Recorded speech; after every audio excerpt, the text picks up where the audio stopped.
Hey guys, what's up? It is time for the WWE Night of Champions 2011 review, and where to start? Well, it was a decent night for the mid-card, I guess we can say that.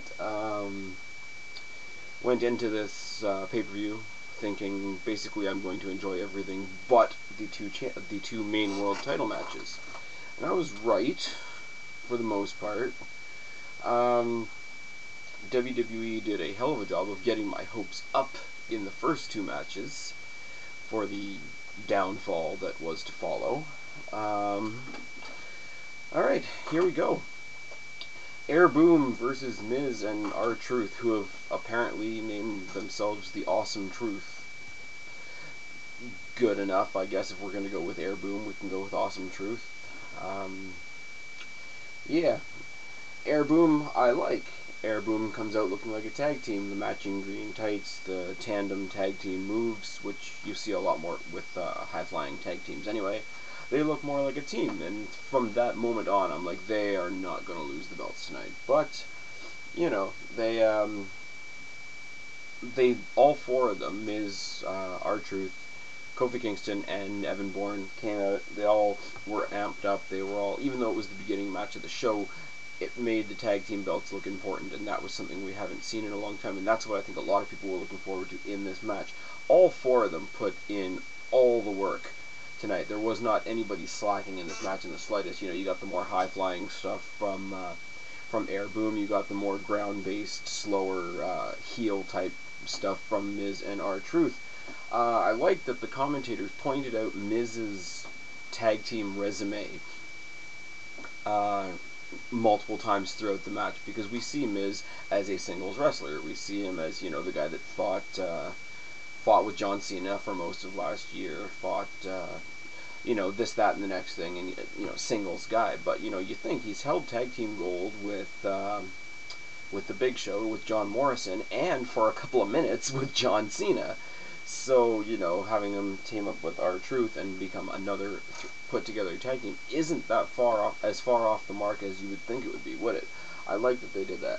I like that there were lots and lots and lots of near falls in this match, and most of them were convincing, other than, you know, a couple quick ones right at the beginning, which you hoped really wouldn't be anything, but there was a lot of legitimate times where you thought both teams were going to win, and I like that. I like the unpredictability of that.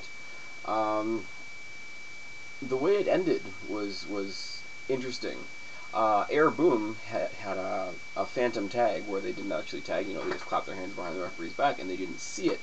Drove Miz and R Truth nuts, obviously, with the whole conspiracy thing and whatnot. Miz and R Truth got a legitimate tag that wasn't seen, which drove them nuts again. And while the referee was yelling at R Truth, the referee missed a pin by the Miz, which again, you know, they get heated enough, they eventually start shoving around the referee, they get disqualified, the match is over. Now, most people are going to shit on this match because it ended in a disqualification, and 99 times out of 100 I would agree with you. But the way this match ended, and the way they're going with Miz and R Truth's character with this giant-ass conspiracy theory storyline, it works perfectly. You know, they got screwed because, you know, the good guys snuck a tag in. You know, they were screwed over because their tag wasn't seen. They were screwed over because this their pin was missed. All these things piled up at the end, and it's like, yeah, you know, this ending is going to be bullshit, and it's going to give them something to bitch about down the road, which also makes me think this rivalry is going to go a lot further, which is also awesome because this match tonight was a great first start to it. So yeah, Air Boom win by disqualification. They are still your tag team champions, but the match was great. All four superstars did their part, and it was great. Miz and Truth go to the back. They're interviewed in the back. They start shitting on Triple H in the back. You know, this and that, and, you know, there's a big conspiracy ever since Triple H has been in charge. You know, maybe after tonight he won't be in charge anymore, and you're thinking, okay. Cody Rhodes versus Ted DiBiase, you know, the match that popped up like 3 days ago. Expected face pop for Ted DiBiase just because he's turned on Cody Rhodes, so, you know, he got a pop. That was awesome. Awesome chain wrestling to start. Awesome to the point where you can tell they've worked together long enough, or they know each other well enough, because they began in the beginning and at various parts in the match, they were almost mirror images of each other, except for Ted DiBiase is bigger, obviously, so he was doing a little bit more powerful stuff, but the way they wrestled almost mirrored each other, which was a really interesting thing about this match. Ted DiBiase hits a brilliant dropkick. If John Cena wants to learn how to do a proper dropkick, watch somebody like Ted DiBiase. Right. The one thing I will say about this match is there wasn't a whole lot of fire in either one of them. Ted DiBiase, he was supposed to be super pissed because he was so betrayed by his friend and his mentor and whatever. If he had any anger or any emotion going into this match, it was very underwhelming. It was not put forth. And I know character acting shouldn't affect how you see somebody's ring performance in the ring, but it was noticeably lacking. And same could almost be said for Cody Rhodes. There wasn't a whole lot of anger out of him either, other than when he was yelling at the crowd. So there were parts of this match where it looked like they were just sparring, which is fine, which is great to watch match-wise, but character-wise and storyline-wise, it makes it, dwindle a little bit. Ted DiBiase finally grabs the mask off Cody Rhodes, is about to use it on Cody Rhodes. Cody Rhodes gets a quick slip in for a roll-up and a win. Now, they tried to make it look like Cody Rhodes grabbed the tights, because it's the proper heel thing to do. All he really did was have one hand on Ted DiBiase's ass, which admittedly is kind of awkward, but he didn't actually have any tights, so the announcers were trying to oversell that. And other than the supposed grabbing of the tights, it was a pretty clean match. There wasn't a whole lot of cheating and shenanigans in it, so it was a pretty straight-up one-on-one match, which is really, really nice. Not only is it going to bring Ted DiBiase up, but it shows that Cody Rhodes can still do it, even though he's doing this massive heel movement at the moment. So I really, really like that. And Cody Rhodes is still your Intercontinental Champion.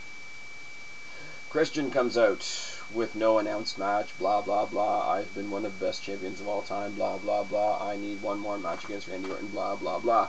Interrupted by Sheamus. Comes out, calls Christian a weasel, among other things. I'm pretty sure there was a reference to green testicles at some point that was really, really awkward. Bottom line, he starts chanting along with Christian, starts agreeing with Christian. Yeah, maybe I should help you in your cause to get one more match. If I help you get one more match and you beat the champion, I get the first shot against you. So Christian thinks he's got an ally now. So they both start chanting one more match until Sheamus makes him eat a brogue kick like a champ. And that's the end of that. U.S. title Fatal 4-Way. Was looking forward to this match. Was looking forward to this match a lot, actually. Alex Riley eats steel in the early going. Ziggler and Swagger both show off for Vicky, which is great and childish and whatever. Morrison, his interaction with everybody in this match was great. I think he had just about equal interaction with everybody in the match, which was awesome. Fatal 4-Way, you got this person and this person, then one person gets knocked out and somebody else, and then you got this person and this person. Very rarely do you have all four guys in the ring. John Morrison at one point was set up in the Tree of Woe with Alex Riley over him, and he literally sat up from the Tree of Woe to suplex Alex Riley off the top rope, which was an amazing spot, except it looked like he dinged his knee in the process. Swagger and Ziggler both put their submissions on Morrison and Riley at the same time, both showing off for Vicky, which is, again, very, very childish. Swagger hits the Swagger bomb on Morrison. Ziggler pushes Swagger off and steals the win and keeps his title, which I liked, first and foremost, because I don't want Swagger to be champion. Second of all, if Morrison wasn't going to win it, I wanted Ziggler to win it. Third of all, Swagger's a tool, and I really didn't want him to win it. Alex Riley could have done with the belt for the push. Morrison deserved to win this match, but I didn't. In the long haul, I didn't think he was going to. Out of the four of them, Ziggler's the one that's getting the biggest push right now, so him winning isn't that surprising. Great match overall, didn't take up too much time, and for a multi-person match, which I'm not always a fan of, it was really, really good. And like I say, 3 out of 4 of the guys in this match are guys that I'm really a fan of, so I can't really complain. Backstage, we have a horrible, horrible, long and drawn-out promo from Mark Henry, because he's good at that. Then we have Matt Striker interviewing Vicky Guerrero, and she's happy as a pig in shit. She's happy her guy is still the champion. She's going to get another guy in Jack Swagger. And if Triple H loses, she might nominate herself to be the new COO. She's all happy and ecstatic and kisses Matt Striker, which, you know, is always good. If you remember when he was on commentary, he used to love the Cougar, he used to love Vicky. He thought she was a hot Cougar, and yeah. And here is where WWE slaps me in the face for the next 3 matches. Oh, yes. Mark Henry versus Randy Orton. Relatively early, Orton breaks down Mark Henry to his knees, you know, going after the knees, going after the legs, etc., as you do with a big guy. Mind games and speed and quick offense against Mark Henry, as well as being really, really evasive. And I wrote down at the time, it was almost, there was a point at the beginning of this match where he was getting in his shots on Mark Henry, but Mark Henry wasn't able to get his shots back, where Orton was almost using like a boxer technique, you know, the float like a butterfly, sting like a bee, all that shit and nonsense. It was good. It made Orton look really good and really smart and whatever, but it made Henry look really, really slow and really, yeah, really slow, really lumbering, like I say about all the big guys in the WWE. Eventually tries to put on a sleeper on Mark Henry, but that's not very effective at all. That just makes him look like a big Orton backpack. Henry, after that, one punches Orton right out of the ring. You know, we have to establish that Mark Henry still has power, so one punch gets him right out of the ring.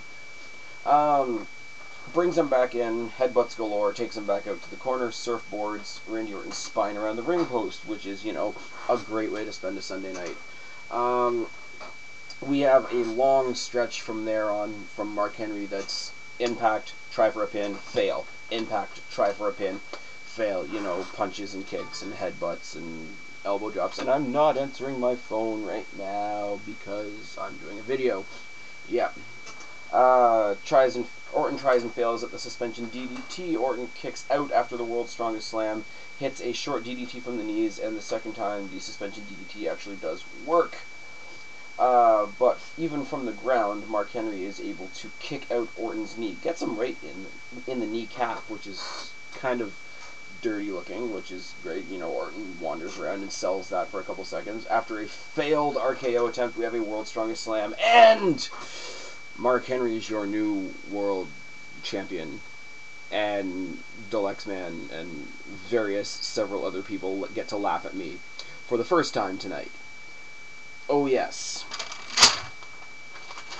Oh yes. This is... Fuck off. This is not my excited, happy face. I hope he, like, cashes in his rematch clause on Raw tomorrow and gets the belt back and just... Fuck you, Mark Henry. Now, we have Beth Phoenix versus Kelly Kelly. Now, look me in the eye, guys. Look me in the eye. We all know who should have won this match, right? Right, yeah, we do. Does WWE do what they're supposed to do? Obviously not. Hometown Girl gets the big pop, and even though she's supposed to be heel, Beth Phoenix comes with a big smile on her face. I like that. You know, even though she's playing the heel, she should get to enjoy her entrance as, you know, hometown, whatever. For those of you that say about Kelly Kelly that the only reason we don't recognize her wrestling ability is because she's too hot to notice her wrestling ability, I would like to say that the Divas of Doom, Beth Phoenix and Natalya, are exquisite wrestlers in the ring and looked fucking hot tonight. Dressed in all black, and at one point when there was a roll-up attempt, we saw, you know, Beth Phoenix in her, you know, cheetah-colored underwear, whatever you want to say, which is, you know, awesome, but not the point at all. In the beginning, we have flashes of random attempts of things from the Barbie doll. She's squashed for most of the match, gets a spanking for Beth Phoenix, which I would love to say is her punishment for even trying to be in the same ring as Beth Phoenix. But that's just me. Beth Phoenix just starts to own even Natalya fight on the outside. Beth Phoenix hits a beautiful top rope suplex. Name me one of the Barbie dolls that can do that convincingly. No, you can't do it, right? But, of course, Kelly Kelly goes for the small package, fails. Goes for the small package again, and fails. After the superplex from Beth, she randomly is able to spring up and roll up Beth Phoenix in a pin that wasn't even a pin. It was just Beth Phoenix on her back and Kelly Kelly looking like she was trying to hold on. So, Mrs. Cena. Anyways, so, yeah. So you guys can laugh at me again. Yeah, that's awesome. That's bullshit. Bullshit. Cena versus Del Rio. Now, you all know I'm not a big fan of Cena, but I will give him credit for the way this match started tonight. Del Rio is about to come out to the ring. He comes down to the ring and walks down to the ring, I will say. No car. To Ricardo, yelling at Ricardo, where are the keys, where are the keys? And then you hear a car gun, and you see Cena drive out in Del Rio's car, which is awesome. Then he gets Ricardo Rodriguez to introduce him, and Cena says, well, you know, I can do that too, and proceeds to do the worst wrestling introduction of himself ever, except when he gives the mic back to Justin Roberts to actually say the name, because Justin Roberts says the John Cena. So that was, I will admit, it was mildly amusing, and it was kind of cool. You know, Cena stole his car. And it's kind of cool because it means Cena's a bitch, because it means he needs to play mind games with Del Rio in order to even compete with him. So, to the Cena fans out there. Cena overpowers from the start. Ricardo is quickly ejected. Del Rio comes back with some nice kicks and some brawling on the outside. Del Rio slows the match down, working on Cena's neck, arm, and shoulder, which is the theme for the rest of the match. We have the loud crowd, obviously split for Cena. You know, let's go Cena. Cena sucks. Da da da da. I will say it's good that it happened in this match, because for the rest of the show, the crowd was pretty much dead, except for the face pop for Ted DiBiase, except for the hometown pop for Beth Phoenix, and the, you know, let's go wherever the hell they were, Buffalo. Let's go Buffalo chants during Beth Phoenix's match. The crowd was pretty much dead tonight, I have to say. So, you know, if they're going to get loud about hating John Cena, I don't mind that one bit. Now we come to the point where I hate John Cena, because we have Alberto Del Rio pulling off move after technical move, after wrestling move, after submission move, it working for a couple seconds, and Super Cena getting up, shrugging it off, and continuing the match. You know, that's always good. But all that comes to a head when the attitude adjustment is countered into a Carlito-style backstabber.